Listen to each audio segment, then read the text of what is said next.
ஒரு 70-80 வருஷமா அவங்க மனசுல அவங்க உணர்வுபூர்வமா நினைச்சிட்டு இருந்த ஒரு விஷயத்தை தான் இன்னைக்கு வீடியோல அவங்க பிரதிபலிச்சு காட்டியிருக்காங்க. இப்போ ரீசெண்டா நீங்க வந்து ஜட்மெண்ட்ஸ் எல்லாம் வந்திருக்கு, காலனின்னு சொல்லவே கூடாது, காலனின்னு சொல்லா தப்பு அப்படின்னு சொல்லி. காலனின்னு ஒரு விஷயம் இந்த ஊர்ல இருந்ததுனால தானே இன்னைக்கு அது தப்புன்னு சொல்றோம். அந்த தெருவுக்கே பேர் வச்சிருப்பாங்க. இது நாயக்கர் தெரு, இது காலனி, இது நாயுடு தெரு அப்படின்னு பேரே வச்சிருப்பாங்க. அப்போ ஒரு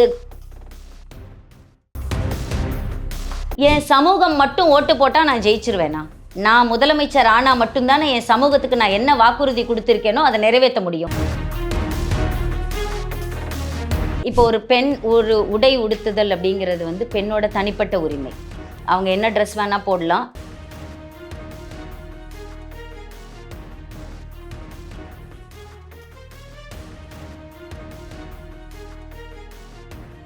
ஐபிஎன் தமிழ் நேயர்களுக்கு வணக்கம். நான் உங்க கோமதி தேசி. இப்போ சட்டம் தன் கடமையை செய்யும் அப்படின்ட்டு நம்ம சொல்லிட்டு இருக்கோம். ஒரு கேஸ் நடக்குது அப்படின்னா அந்த கேஸோட கன்க்ளூஷனா யார் இருப்பா, அந்த கேஸோட முடிவுக்கு வந்து யார் காரணமா இருப்பா அப்படின்னு கேட்டா அட்வொகேட் தான். அந்த மாதிரி ஒரு சிறப்பான அட்வொகேட் தான் நம்ம பேச போறோம். ராஜேஸ்வரி அவர்கள் நம்ம கூட இருக்காங்க. வணக்கம் மேம். வணக்கம். நல்லா இருக்கீங்களா? நல்லா இருக்கேன். இப்போ 2025 இருக்கும் மேம். நிறைய இடங்கள்ல வந்துட்டு இல்ல காஸ்ட் இல்ல, கேஸ்ட்லாம் ஒரு விஷயமே கிடையாது, நான்லாம் சாதி பார்க்கறது இல்லை அப்படின்ற மாதிரி சொல்லிட்டு இருக்காங்க. உண்மையா சாதி பார்க்கறது இல்லை அப்படின்ற மாதிரி எந்த இடங்கள்லையும் எனக்கு தோணல. ஏன் அப்படின்னா தஞ்சாவூர்ல அவங்க ஸ்கூல் பசங்க போகிற வழியில் நீ போகக்கூடாது, இந்த வழியில் நீங்கள் போகக்கூடாது, பட்டியலினத்தை சேர்ந்தவங்க போகக்கூடாது அப்படின்ற மாதிரி சொல்லியிருக்காங்க. அந்த வீடியோ பார்த்துருந்தீங்கன்னா தெரிஞ்சிருக்கும். ரீசெண்டாக ரொம்ப வைரல் ஆகிட்டு இருக்கு சமூக ஊடகங்களில். ட்விட்டர் ஆகட்டும், இன்ஸ்டா ஆகட்டும், யூடியூப் ஆகட்டும், பல இடங்களில் வைரல் ஆகிட்டு இருக்கு. ஜாதி இல்லையா? ஜாதி இல்லைன்னு நீங்கள் எப்படி சொல்ல முடியும்? ஜாதி இல்லாத ஒரு சமூகம் வந்து நிச்சயமாக இப்போ இல்லைன்னு நீங்கள் சொல்லவே முடியாது. அதுவும் இப்போ வந்து இன்னும் கொஞ்சம் ஜாதி தீவிரமாக பேசப்படுறதா தான் நம்ம பார்க்கணும் இல்லையா? ஆக்சுவலி நம்ம ஒரு பாயிண்டில் பயங்கரமாக ஜாதி பெருசாக இருந்தது. அதுக்கப்புறம் ஒரு கொஞ்சம் ஜாதி இல்லையோ அப்படின்னு படித்தவங்களாம் நிறைய வெளியில் வந்துட்டாங்க. ரிசர்வேஷன்ஸ் நிறைய வந்துச்சு. நிறைய பெரிய பெரிய இடங்களுக்கு எல்லா ஜாதியினரும் வந்துட்டாங்க. அந்த மாதிரி நிறைய சமத்துவம் பார்க்குறோம் இப்படிலாம் ஒரு விஷயம் இருக்கும்போது ஜாதி கொஞ்சம் குறையுதோ அப்படிங்கிற ஒரு பார்வை தான் இருந்தது. ஆனால் ஜாதி எப்போவுமே ஒரு டார்மெண்ட்டான ஒரு ஸ்டேஜில் தான் ஜாதியை நம்ம வச்சுட்டே இருக்கோம். எப்படி இருக்குது நம்ம சமூக அமைப்பு அப்படின்னா, அரசியல்வாதிகளாகட்டும் இல்லை நம்ம சமூகமாகட்டும் நினைக்கிறப்போ இதை தட்டி எழுப்பிக்கலாம். அது வரைக்கும் இது தூங்கட்டும். எப்பெல்லாம் ஜாதி வேணும்னு நினைக்கிறோமோ அப்போ நம்ம அதை தட்டி எழுப்பிக்கலாம். அந்த மாதிரியான நிலையில அது அரசியல்வாதிகள் தானே பண்ணுவாங்க, வேணுன்றப்போ எடுத்துப்பாங்க. இப்போ மக்களும் பண்ணுறாங்களோ? இல்லை, அது நீங்கள் எப்படி சொல்கிறீங்க? எனக்கு அரசியல்வாதிகள் இங்கே யார், அவங்க என்ன ரோல் ப்ளே பண்ணுறாங்க? இப்போ நான் ஒரு ஒரு ஒரு ஒரு கட்சியை சார்ந்தவளாக இருக்கிறேன் அப்படின்னா நான் என் கட்சி என்ன சொல்லுதோ அதை நான் ஃபாலோ பண்ணுவேன். பொதுமக்கள் எல்லா கட்சியும் சார்ந்தவங்களா இருக்காங்க. நீங்கள் ஏன் அரசியல்வாதிகள் மேலே மட்டும் இந்த பழியை போடுறீங்கன்னு எனக்கு தெரியல. அரசியல்வாதிகளுக்கும் ஒரு ரோல் இருக்குது ஜாதி மேலே. இப்போ சாதாரணமாக நம்மக்குள்ளார சொல்லுங்களேன், நானே உட்காந்து பேசிகிட்டே இருக்கும்போது என்கிட்டே ஒரு கிளைண்ட் வந்தாங்கனாலோ இல்லை என் ஃப்ரெண்டு வந்தாங்கனாலோ இவன் நம்ம ஆளு தான் அப்படின்னு சொன்னான்னா, நான் படிச்சிருக்கேன், நான் ஜாதி பார்க்குறது இல்லை, எனக்கு எந்த விதமான ஜாதி பாகுபாடும் கிடையாது. ஆனால் நானே என் ஃப்ரெண்டுக்கிட்ட என்ன கேட்பேன், அப்படிலாம் கிடையாது, நீ எப்படி ஜாதி பற்றி இங்கே பேசுவ, அது என்ன நம்ம ஆள், நான் இவங்க ஆள் கிடையாது அப்படின்னு நான் சொல்லுவேன்னா அமைதியாக அதை வாட்ச் பண்ணுவேன். நிறைய உள்ளங்களில் அமைதியாக ஓ இவன் நம்ம ஆளா அப்படின்னு நமக்கு உள்ளாரையே நம்ம பேசிகிட்டு இருக்கோம். ஸோ ஜாதி பார்க்கறது இல்லை பொதுமக்கள்னு சொல்லவே சொல்லாதீங்க. இப்போ அந்த வீடியோவில் ஒரு பாட்டி, அவங்க எந்த கட்சியை சார்ந்தவங்களா இருப்பாங்கன்னு நீங்கள் சொல்லுங்கள், தெரியாதுல்ல உங்களுக்கு. அவங்க ஒரு பாட்டி, ஒரு 70 வயசு 80 வயசு பாட்டியாக இருக்கலாம். ஒரு 70-80 வருஷமாக அவங்க மனசில் அவங்க உணர்வுபூர்வமாக நினச்சிட்டு இருந்த ஒரு விஷயத்தை தான் இன்றைக்கி வீடியோவில் அவங்க பிரதிபலித்து காட்டியிருக்காங்க. இப்போ 70 வருஷமாக 80 வருஷமாக அந்த பாட்டி எப்படி ஒரு ஜாதியில் தானே இருந்திருக்கணும், நான் இந்த ஜாதிக்காரி தான், நான் இந்த இடத்துல தான் இருக்கேன் இப்படி. இப்போ ரீசெண்டாக நீங்கள் வந்து ஜட்மெண்ட்ஸ் எல்லாம் வந்திருக்கு, காலனின்னு சொல்லவே கூடாது, காலனின்னு சொல்லா தப்பு அப்படின்னு சொல்லி. காலனின்னு ஒரு விஷயம் இந்த ஊரில் இருந்ததுனால தானே இன்னைக்கு அது தப்புன்னு சொல்கிறோம். அப்போ இருக்குது, இன்றைக்கும் இருக்குது. கிராமங்கள் பக்கம் போங்க, மேபி நம்ம சிட்டியில் வேணால் தெரியாமல் இருக்கலாம், என் பக்கத்து வீட்டில் இருக்கவன் என்ன ஜாதியை சார்ந்தவன் எனக்கு தெரியாமல் இருக்கலாம். கிராமங்கள் பக்கம் போங்க, அங்கே இவங்கெல்லாம் இந்த தெருவில் இருக்கிறவங்கெல்லாம் என்ன ஜாதியினர், இந்த தெருவில் இருக்கவங்களாம் என்ன ஜாதியினர்னு ஈஸியாக நம்மளால் சொல்லிட முடியும். அதுக்கு நீங்கள் வந்து ஒரு ஸ்டடிலாம் பண்ணணுன்னே அவசியம் இல்லை. அந்த தெருவுக்கே பேர் வச்சுருப்பாங்க. இது நாயக்கர் தெரு, இது காலனி, இது நாயுடு தெரு அப்படின்னு பேரே வச்சுருப்பாங்க. அப்போது ஒரு எங்கெங்கெல்லாம் கிராமங்கள் பார்க்குறீங்களோ அங்கெல்லாம் ஜாதிகள் முன்னிறுத்தப்படுது. ஜாதி இல்லாத சமூகம் அப்படிங்கிறதுக்கு ஒரே ஒரு சொல்யூஷன் தான் இருக்குது, படிப்பு, கல்வி. கல்விங்கிறது வெறும் படிப்பில் கிடையாது, சமூக ரீதியாகவும் அறிவு இருக்கணும். சமூக ரீதியான கல்வி வேணும் நம்மளுக்கு. அது இருந்தால் மட்டும்தான் இதை மாற்ற முடியும். ஆனால் அந்த மாற்றம் நாளைக்கு காலையில் இருக்கா, நாளான்னைக்கு காலையில் இருக்கான்னா நிச்சயமாக கிடையாது. ஏன்னா இங்கே நீங்கள் யார் ஆள முடியும், நம்ம நாட்டை நம்மளை யார் ஆள முடியும் அப்படின்னா, யார் டாமினண்ட்டாக இருக்காங்களோ அவங்க தான் ஆள முடியும். அப்படி தானே? பெருவாரியான வாக்குகளை யார் பெறுகிறார்களோ அவங்க தான் ஆள முடியும். அப்போ இந்த பெருவாரியான வாக்குகள் கொடுக்குறவங்க யாராக இருக்க முடியும்? அவங்களுக்கு சம்மந்தப்பட்டவங்களாக இருக்க முடியும். இது இருக்கிற வரைக்குமே நீங்கள் வந்து அந்த ஆண்டான், அடிமை அப்படிங்கிற விஷயங்கள் இருக்கிற வரைக்குமே ஜாதி பாகுபாடுகள் கண்டிப்பாக இருந்துக்கிட்டே இருக்கும். ஆனால் இந்த ஜாதி பாகுபாடுகளை மொத்தமாக மறந்துட முடியுமா அப்படின்னா, ஜாதியே இல்லாமல் நம்மளால் மாற்றிட முடியுமா அப்படின்னா அது கஷ்டம். ஆனால் மறக்க முயற்சி பண்ணுறவங்கள அதிகப்படுத்தலாம் நம்ம, அவ்வளோதான். பட் அந்த ஒரு பர்டிகுலர் வீடியோவில் வந்து 2 தரப்பாக பார்த்தேன் நான். நீங்க சொன்ன மாதிரி ஜாதி வந்துட்டு கல்வி படிப்பு இதெல்லாம் ஓகே. அப்படி கல்வி படிப்பு இதெல்லாம் இன்க்ளூட் பண்ணா கவின் இருந்திருக்க மாட்டார்ல ஆணவ படுகொலையில? இல்லை, நான் அதுதான் நான் சொல்கிறேன். நீங்கள் என்னன்னா கவின் படிச்சிருக்கலாம், கவின் சம்மந்தப்பட்ட எல்லாரும் படித்தவங்களா இருந்தாங்களாங்கிறது தான் என்னோட கொஷின். நான் அதுதான் கேட்குறேன். இப்போ வந்து ஒரு நல்ல படித்து ஒரு சமூகத்துல நான் தான் முன்னாடி வரேன், நான் தான் படிச்சிருக்கேன், என்னோட டிகிரி தான் முதல் டிகிரி அப்படின்னும் பொழுது நான் ஒரு பையனை காதலிக்கிறேன் அப்படின்னா நான் கல்யாணம் பண்ணிக்கலாம். அப்புறம் எதுக்கு என் மொத்த சமூகமும் படிச்சிருக்கணும்? அங்கே தப்பு பண்றது யாரு? கவின் இறந்ததுக்கான காரணம் யாரு? கவின் கிடையாது இல்ல. கவின் தப்பு பண்ணல. அங்க தப்பு பண்ணினது யாரு? அப்படி ஒரு கொலை நடக்கிறதுக்கு காரணமா இருந்தது யாரு? ஜாதி வேணும்னு நினைச்ச ஒரு இடம் இருக்குல்ல, அவங்கெல்லாம் இன்னும் சமூக ரீதியான கல்வியே அவங்களுக்கு கிடைக்கலன்னு சொல்றேன் நான். ஒரு வக்கீலா இருக்கிறவங்க ஜாதி பார்க்கறது இல்லையா? இல்லை ஒரு டாக்டரா இருக்கவங்க ஜாதி பார்க்கறது இல்லையா? நான் சொன்னது என்னன்னா, என்ன படிக்கிறீங்கிறது முக்கியம் இல்லை, அது சமூக ரீதியான அறிவா உங்களுக்கு இருக்கா அப்படிங்கிறது தான். இந்த சமூகத்திற்கு எது தேவையோ அதை நான் படிக்கிறேன்னா இல்லையா? அப்படி கிடையாது. நம்ம என்ன படிக்கிறோம் சொல்லுங்க? நான் டாக்டர் ஆகணும், அப்போ நான் எனக்கு எது தேவையோ அதை மட்டும் நான் படிச்சுக்கிறேன். நான் இன்ஜினியர் ஆகணும், எனக்கு எது தேவையோ அதை மட்டும் நான் படிச்சுக்கிறேன். என்னைக்கு நம்ம வந்து இந்த சமூகத்துக்கு என்ன தேவைங்கிறது விஷயத்தை தெரிஞ்சு அதையும் படிக்கிறோமோ அதுதான் அறிவு. அதனால தான் நான் சொன்னேன், அந்த பகுத்து அறிய வேண்டிய அறிவு வேணும்ல. இது வேணும், இது வேண்டாம், இதை விட்டு கொடுக்கலாம், இது ஒரு பெரிய விஷயம் கிடையாது அப்படின்னு. ஸோ ஜாதியை மறக்கணும்னு வச்சுக்கோங்களேன். ஜாதி இல்லாத சமூகம்லாம் கொண்டு வர முடியாது, ஏன்னா ரிசர்வேஷன் இருக்குது. இப்போ நான் வந்து ஒரு இப்படி ஒரு அனலைஸ் பண்ணி பாருங்களேன். கல்யாணம் பண்ணி, அதாவது ஜாதி மறுப்பு திருமணங்கள், நான் வந்து ஜாதியே வேணாம், எல்லா ஜாதியிலையும் நான் கல்யாணம் பண்ணிக்கிறேன், எனக்கு அப்போ வந்து ஜாதி இல்லாமல் போயிடுமா? என்ன பண்ணுறோம் பாருங்கள். ஒரு மேல் ஜாதியினர் ஒரு கீழ் ஜாதியினரை கல்யாணம் பண்ணிக்கிறாரு, ஜாதி மறுப்பு திருமணம் தானே அது. குழந்தை பிறந்துருது, ரிசர்வேஷனுக்காக என்ன பண்ணுறாரு? ஒய்ஃபோட காஸ்ட்டை போட்டுருவார். ஏன்னா ரிசர்வேஷன் கிடைக்கும், அந்த குழந்தைக்கு ஒரு போஸ்டிங் கிடைக்கும், இல்லை அந்த குழந்தைக்கு ஒரு சீட் கிடைக்கும் அப்படின்னு சொல்லி போட்டுடுறாங்க. அப்போ ஜாதி மறுப்பு திருமணம் செஞ்சு திருப்பி ஏதோ ஒரு ஜாதியை நம்ம அங்கே முன்னிறுத்திக்கிட்டு இருக்கோம். அப்போ இது வந்து ஒரு முடிவாகவே ஆக முடியாதுல்ல. இப்போ என்னோட கொஷின் என்னென்னா, நீங்கள் ஜாதியை இல்லாமல் ஒரு சமூகம் அமைக்கணும் அப்படின்னு நினைக்கிறீங்க அப்படின்னா, ஜாதியை நம்ம எல்லாரும் முதல்ல மறக்கணும். நம்ம எல்லாம் ஜாதியை இன்னும் நம்மளோட சர்டிஃபிகேட்டில் வச்சுருக்கோம். நம்ம போகிற இடங்கள்ல நம்மளோட ரிசர்வேஷனுக்காக ஜாதியை கேட்குறோம். நம்ம போகிற இடங்கள்லாம் என் ஆள் இங்கே இருக்கான், இவன் எனக்கு ஹெல்ப் பண்ணுவான், இந்த தொகுதிக்கு இந்த ஜாதியினரை நிறுத்தினாதான் ஓட்டு கிடைக்கும்னு நிறுத்துறீங்கல்ல. அப்போ அதுங்க ஜாதி இல்லையா? பார்க்குறது இல்லையா நம்ம? இந்த தொகுதிக்கு இந்த ஜாதியினர் தான்ப்பா போடணும், அப்போ தான் ஓட்டு போடுவாங்க. அப்போ நம்ம என்ன நினைக்கிறோம்? இது வந்து அரசியல்வாதி முடிவு பண்ணுறதா இல்லை பொதுமக்கள் முடிவு பண்ணுறதா? யோசிச்சு பாருங்களேன். நம்ம எல்லாம் ஒரு கம்யூனிட்டியாக இருக்கோம், நம்ம எல்லாம் ஒரு ஜாதியாக இருக்கோம், என் ஜாதிக்காரன் நிற்கிறான்னு நான் ஓட்டு போடுறேன். இல்லை, நம்ம அப்படி கிடையாது, நம்மளுக்கு இவங்க 2 பேர்ல யார் நல்லவங்கன்னு பார்த்து ஓட்டு போடணும் அப்படின்னா அது பொதுமக்கள் தானே. இப்போ மாறி இருப்பாங்க.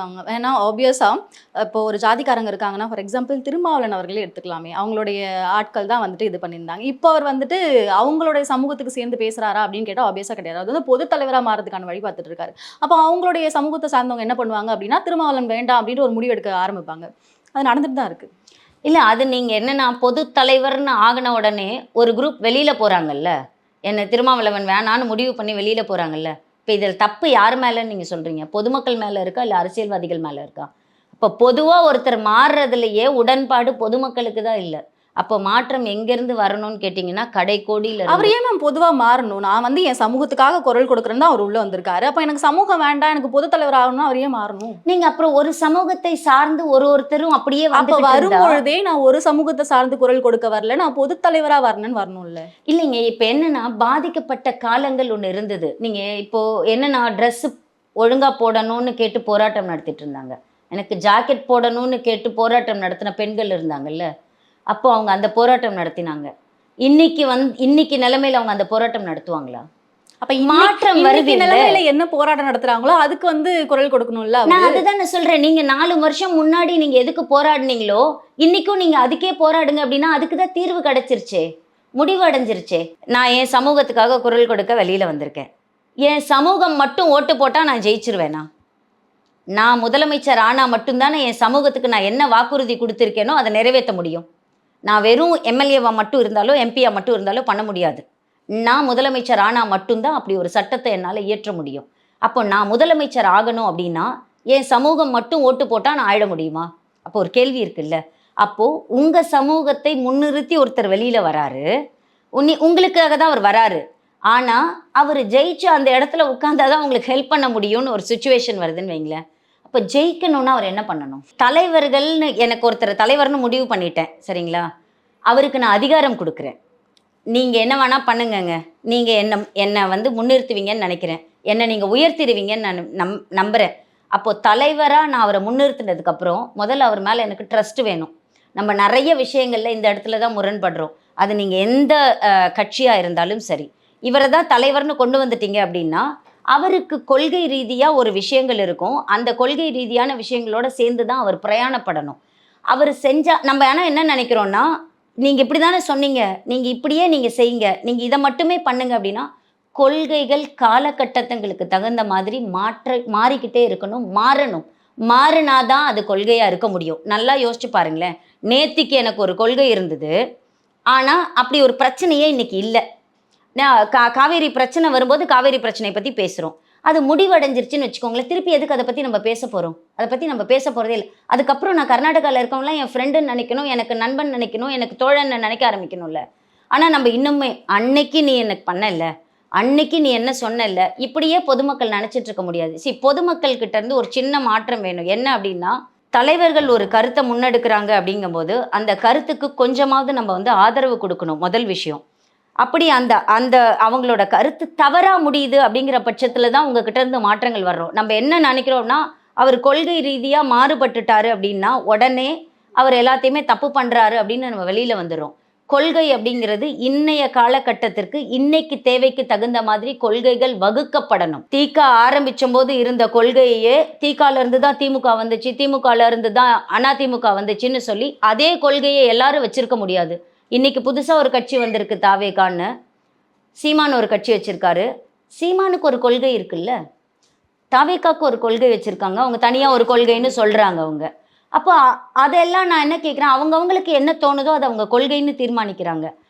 இந்த கொள்கைகள்ல மாற்றம் வந்துகிட்டே இருக்கணும்ல. மாறாத ஒரு கொள்கைய வச்சுக்கிட்டு, ஒரு சமூகத்துல எப்படி நீங்க மாற்றம் கொண்டு வருவீங்க?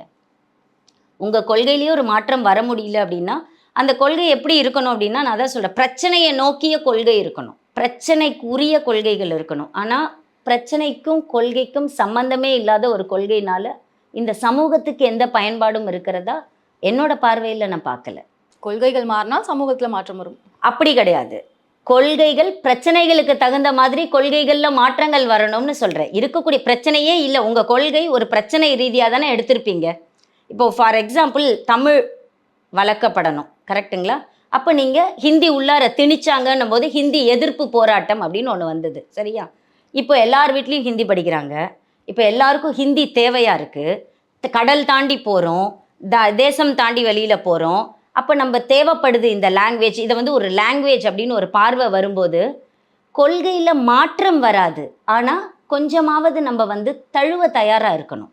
நீங்க இந்த மாற்றத்தையே எதிர்பார்க்கல அப்படிங்கும்போது, இந்த மாற்றத்த நம்மளாலேயே ஏத்துக்க முடியல அப்படிங்கும்போது, நீங்க எப்படி வந்து சமூகத்துல ஒரு மாற்றத்த எதிர்பார்க்க முடியும்னு எனக்கு புரியல. நான் அதான் சொல்றேன். எனக்குள்ளார ஒரு மாற்றம்.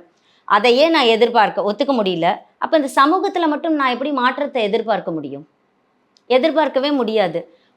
நீங்க எனக்கு ஒரு தலைவர்ன்னு உருவாக்கி, அந்த தலைவர ஒரு முடிவெடுங்க அப்படின்னு சொல்லிட்டு, அப்புறம் அவர் முடிவெடுக்கிறதுக்கெல்லாம் எங்களுக்கு பிரச்சனைலாம், அப்ப என்ன ஆகும் அப்படின்னா, இந்த சமூகத்துல ஒரு தனி மனிதனுக்கும் ஒரு தலைவர் இருப்பாரு.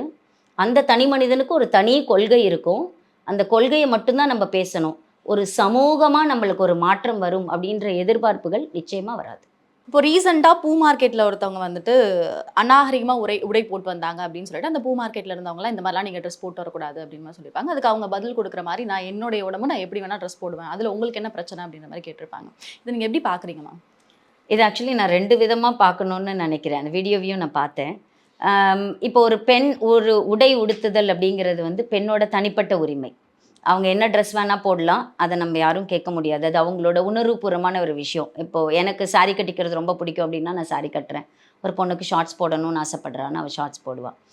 பட் இந்த சமூகத்தின் பார்வை இருக்குல்ல, இது வந்து ரொம்ப வேறுபடுது. இப்போ ஃபார் எக்ஸாம்பிள் நம்ம ஊரில் நம்ம எல்லாம் ஒரு மாதிரி ட்ரெஸ் பண்ணிகிட்ருக்கோம். இங்கே ஒரு ஃபாரினர் வந்து நடந்து வராங்க அப்படின்னா அவங்களோட ட்ரெஸ்ஸிங், அவங்க நடந்து போகும்போது அதில் ஆண் பெண்கிற வித்தியாசம்லாம் கிடையாது.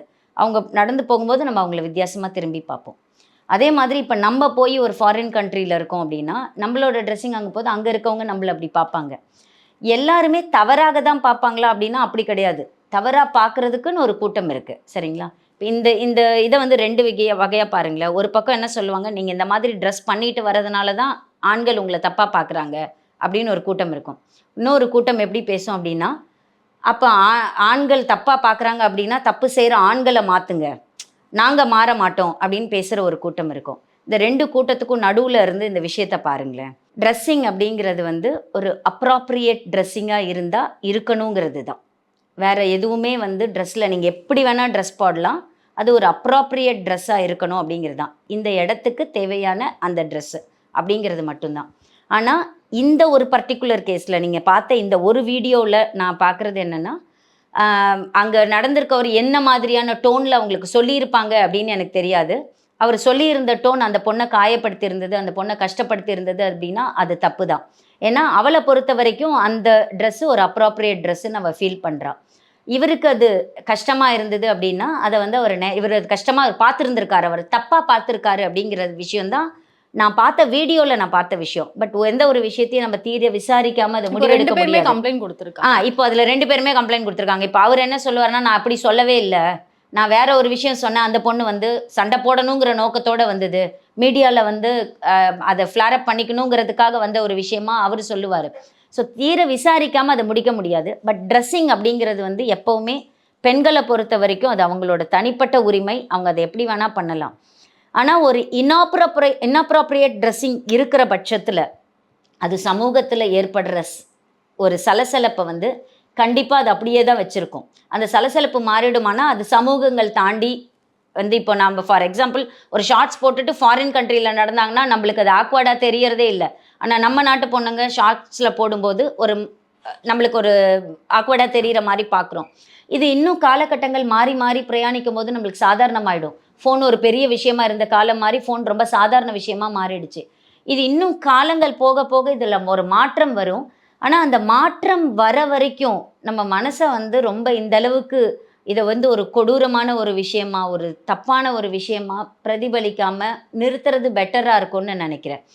என்னோட ஒன்லி பாயிண்ட் என்ன அப்படின்னா, ஏம்மா இந்த மாதிரி ட்ரெஸ் போட்டுட்டு வராத அப்படின்னு அவர் சொல்லியிருக்காரு அப்படின்னா, அப்படி தான் அந்த வீடியோவில் சொல்கிறாங்க. அவங்க சொல்லும்போது ஏன் நீ இந்த மாதிரி ட்ரெஸ் போட்டு இந்த இடத்துக்கு வராதன்னு அவர் சொன்னதான் அந்த பெண் சொல்கிறாங்க.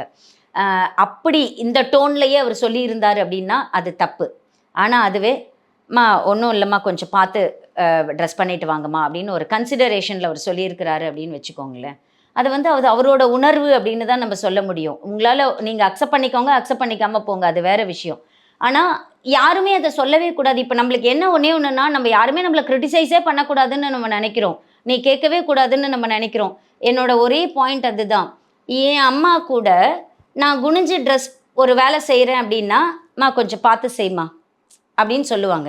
ஒரு ட்ரெஸ் கீழே கொஞ்சம் இறங்கி இருந்தால் தூக்கி விடுன்னு சொல்கிறது என் அண்ணன் கூட சொல்லுவார், என் அக்கா கூட சொல்லுவாங்க. ஓகே, அது என் அண்ணனா என் அக்காவா யாரெல்லாம் என்னால் பார்க்க முடியலையோ அங்கே அது எனக்கு தப்பாக தெரியுது. இதை சொல்கிறதுக்கு இவங்களுக்கெல்லாம் ரைட் இருக்குதுன்னு நான் வச்சுருக்கேன். இந்த ரைட் இருக்கிறவங்க சொன்னால் எனக்கு அது தப்பாக தெரியல, ரைட் இல்லாத ஒருத்தர் சொல்லும்போது அது தப்பாக தெரியுது அப்படிங்கிறது தான் இங்கே நான் பார்க்குற விஷயமா பார்க்குறேன். இந்த இடத்துல அந்த பொண்ணுக்கு அவர் சம்மந்தப்படாத ஒரு மனுஷன் அவர் சொன்னதுனால அவங்களுக்கு அது காயப்பட்டுருச்சு. பட் ஒருவேளை அது சம்மந்தப்பட்ட ஒரு மனுஷன் சொல்லியிருந்தால் அதை எப்படி எடுத்துக்கலான்னு அந்த பொண்ணு பார்க்கலாம். அந்த பையன் பார்க்க வேண்டிய விஷயம் என்ன அப்படின்னா, இந்த பொண்ணுக்கும் எனக்கும் எந்த சம்மந்தமும் இல்லை, அது அவளோட தனிப்பட்ட உரிமை. அதில் நான் தலையிடக்கூடாது, அதில் நான் எனக்கான ஸ்பேஸ், அவளுக்கான ஸ்பேஸ் அது, நான் அந்த இடத்துக்கு போய் அவளை நான் சீண்டி இருக்கக்கூடாது அப்படின்னு அவர் நினைக்கணும் அப்படிங்கிறது தான் நான் பார்க்குறேன். என்னோட பார்வையிலேருந்து எனக்கு இங்கே வந்து ஒருத்தர் மட்டும் தப்பு செஞ்சிருப்பாங்களோ அப்படிங்கிற மாதிரி எனக்கு எடுத்துக்க தோணலை. அது ஒரு விசாரணைக்கு பிறகு தான் இதில் உண்மையான நிலை தெரியும். பட் தவறான நிலையில் அவர் நடந்திருந்தார் அப்படின்னா அதற்கான நடவடிக்கை எடுக்கப்படும் அப்படின்னு நான் நம்புகிறேன். உங்க நேரத்தை செலவழிச்சு இவ்வளவு விஷயம் பேசுனதுக்கு நன்றிமா.